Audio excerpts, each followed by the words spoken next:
झूठी नबूवत का दावा करने वाले इस कज़्ज़ाब का नाम है बयान बिन सुमान।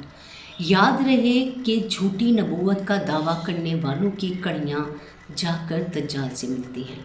इसलिए क्योंकि आप सल्लल्लाहु अलैहि वसल्लम ने फरमाया था, क़यामत उस वक्त तक वाक़या नहीं होगी जब तक कि तकरीबन 33 झूठे दज्जाल यानी अपनी ऐसे नबी जो झूठी नबूवत का दावा करेंगे ज़ाहिर ना हो जाएं। तो आइए सुनते हैं आज के इस कज़्ज़ाब के बारे में। ये शख्स अहले हनूद की तरह तनासुख और हलूल का कायल था। इसका दावा था कि मेरे जिस्म में नाउज़ुबिल्लाह खुदा की रूह हलूल कर गई है। ये भी कहता था कि मैं इसमें आज़म जानता हूँ और इसके पैरोकार इसको इसी तरह खुदा का अवतार मानते थे, जिस तरह रामचंद्र जी और कृष्ण जी को ये कुरान पाक की ऐसी तिलावत करता था जैसे कादियान के खुद साख्ता नबी ने की हैं। तिलावत या तावीलात वो होती हैं जो इंसान खुद कुरान पाक से मंसूब करके आयात के नाम पे सुनाता है। इसके मानने वाले कहते थे कि मैं हाजा बैनुल्नासी वहुदी व मऊज़ा लिलमुत्तक़ीन, यानी कुरान की यह आयत बयान ही की शान में उतरी है। बयान नाम है बयान बिन सुमान का, और ख़ुद बयान का भी यही ख्याल था। बयान ने अपनी खाना सास नबूवत की दावत हज़रत इमाम मोहम्मद बाक़िर जैसी जलीलुल क़द्र हस्ती को भी दी थी।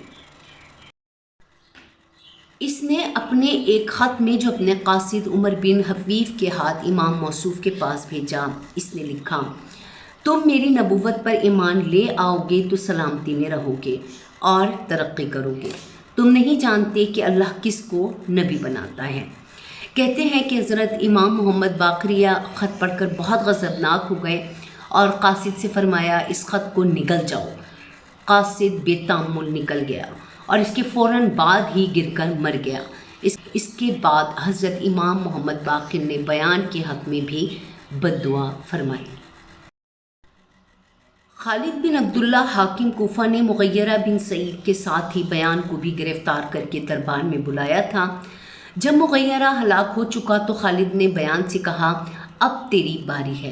तेरा दावा है कि तू इसमें आज़म जानता है और इसके ज़रिए फ़ौजों को शिकस्त देता है। अब ये कर के मुझे और मेरे अमले को जो तेरी हलाकत के दर पे हैं इसमें आज़म के ज़रिए हलाक कर। मगर चूँकि वो झूठा था, कज़्ज़ाब था, इसलिए कुछ ना बोला और खालिद ने मुग़य्यरा की तरह इसको भी ज़िंदा जला दिया। उम्मीद है आपको हमारी ये किस्तें पसंद आ रही होंगी। आप प्लीज़ हमारी इस सीरीज़ को देखें, लाइक करें और आपके कमेंट्स हमारे लिए बहुत वैल्यू रखते हैं, इसलिए प्लीज़ कमेंट भी कीजिए ताकि हमारी हौसला अफजाई हो। बहुत शुक्रिया।